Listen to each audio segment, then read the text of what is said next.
Michele, welcome to AI to Peace. Thank you for having me. It's a pleasure. The first thing that I wanted to ask you is, could you tell us about yourself and your journey? So my name is Michele Giovanardi, and I work at the intersection of technology and peace. Currently, I'm a program officer for digital peacemaking at a non-governmental organization based in Helsinki called CMI Martti Ahtisaari Peace Foundation.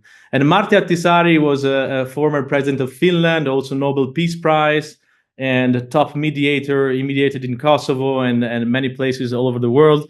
So this organization is continuing his work and his legacy, mediating and supporting dialogue in different contexts and conflicts around the world. So my team is working on digital peacemaking, which means supporting all the other teams in adopting digital tools and methodologies in what they do. Before that, I was working for quite long at the European University Institute in Florence, working on different projects, but also even there with Professor Nicolaides and Renda on technology and peace. And my academic background is in international security, international relations, strategic studies, which is about war. But then, and I did that at University of Bologna, Birmingham, Antwerp. But then more recently, I shifted to peace studies at the University for Peace in Costa Rica.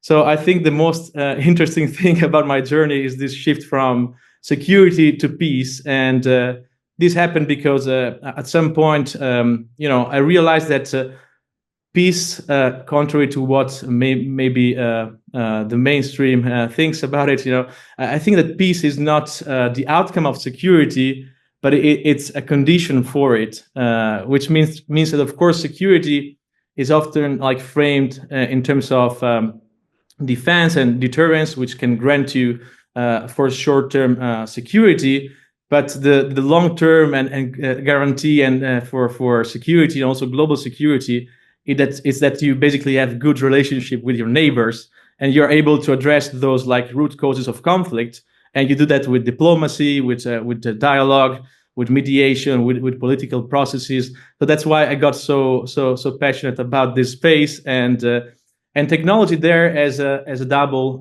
let's say, a double role in this context. So of course it can be a driver of instability, but also a force for peace. So my work at the moment focuses on harnessing this technology, AI, and digital tools for peace and to support peacemaking. And it's a complex but very fascinating journey.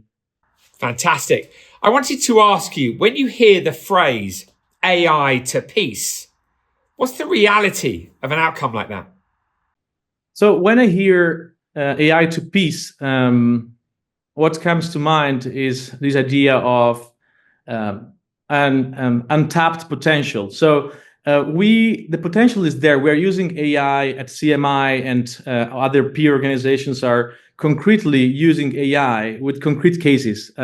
So we use it for inclusive dialogue, so digital inclusion in peace processes. We use AI to organize large volumes of data in consultations. We talk to thousands and hundreds of people, and we try to use AI to translate in local dialects or visualize and summarize, identify patterns, areas of consensus. And AI is used in different ways also for sense making and conflict analysis. We can talk about this later, but the point is the technology is there, is here, and the use cases are growing. But I say untapped potential because I think that this space remains quite fragmented and also underfunded, in the sense that despite its potential, public investment is still minimal.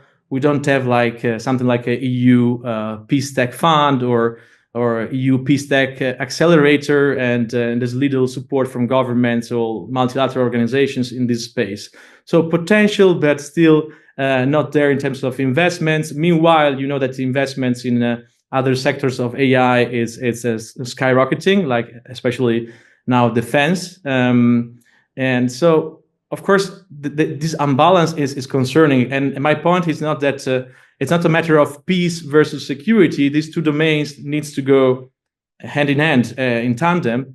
But my point is that peace deserves equal now strategic attention and spending and innovation and resourcing. And we are sitting on this vast amount of data and tools that we can use to prevent violence and understand conflict dynamics faster and earlier, and act to prevent violence. So yeah, AI to peace signals for sure some real possibilities, some concrete cases that are emerging there, but still its potential is still largely unrealized. So I really hope we can scale it up and making a more efficient and impactful space. So, Michele, it's extraordinary when we just, hearing you speak, that we are spending all of this money in developing AI to support the wars in our world and very little funds going towards peace. Is that one of your greatest fears? That the actual investment in AI to peace is very small. The investment in AI to war, if you like, is very large. Is this one of your greatest fears? Yeah, I think it is, in the sense that what I fear in this space is not AI per se or AI development, but this concentration of power or the motivation behind the people driving this AI development.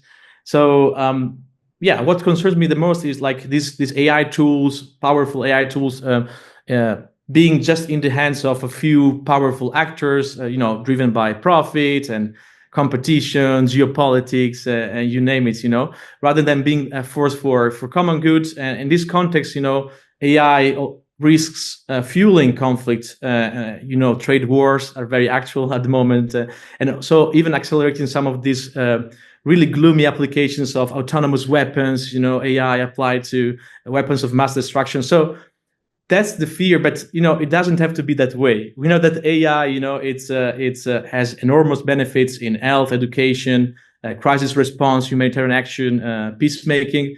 So that it's possible to have an alternative vision, but it's only this will only happen if we keep this human-centered approach in mind, and we think of AI as a global common public good, which means so having like a human-centered approach means, of course, prioritizing human well-being over profits when possible. I don't know. Just to give a concrete example, if we find out that certain algorithms or certain AI applications are harmful for our mental health, well-being, we should treat them very seriously, as you would treat like any other dangerous, building or infrastructure or car. Imagine like driving a car without brakes or without airbag or traffic lights. Of course, you can use it, but someone is going to get hurt, and that's not what we want. And then thinking of AI not only in terms of safety, but also in terms of investment. So it's a global public good that we should really use to solve global problems. I think that both can be possible, but yeah, I think we're not there yet. So the question is, it's really about the real challenge, of course, is ethical, but also political and institutional. So how do we make sure that we align this, technological development, AI development, with the common public good, before it becomes too entrenched in all these competition systems that prioritize profit over people? So that's my big question and biggest fear. But there's still some room to play with. There are also tipping points in history, so better to act sooner rather than later. And it's very good to talk about it very explicitly and very publicly. Fantastic. Can you tell me, if people would like to support you and your journey and find out more about the organization, how can they do that? I think the first thing would be like to get interested in what we're doing and in peace in general. So peace, unfortunately, is a misunderstood or sometimes dismissed as a very naive or idealistic or not very serious concept. Of course, I'm a strong supporter of the opposite. I think that war is something that, of course, it's very simple and it taps into our primal instincts. But peace, it's so nuanced and complicated, and you have to understand root causes of conflict, transform identities, and it's a big, very demanding in terms of cognitive efforts. So get interested about peace. What is peace? There are studies there. There are books. There are many various different initiatives. So that's the first point. This public awareness and culture of peace. Then, of course, I already mentioned that we need stronger institutional diplomatic initiatives and supporting this space of technology for peace and peace in general, but also more hybridization of different spaces, tech, private sector, academia, public institutions. So we need more cooperation across the board. So yeah, in summary, I would say learning more about peace, advocating for more investments in technology for peace, and everyone can contribute. So no one is excluded. So please take peace seriously, and it's a very serious matter. And we really need the brightest minds of our times to tackle this problem now, which is devastating, and it's only getting worse. So please feel involved and feel part of the journey. Get interested and get in touch. Thank you so much for joining us today for AI to Peace. It's fantastic to meet you. Thank you so much, and good luck.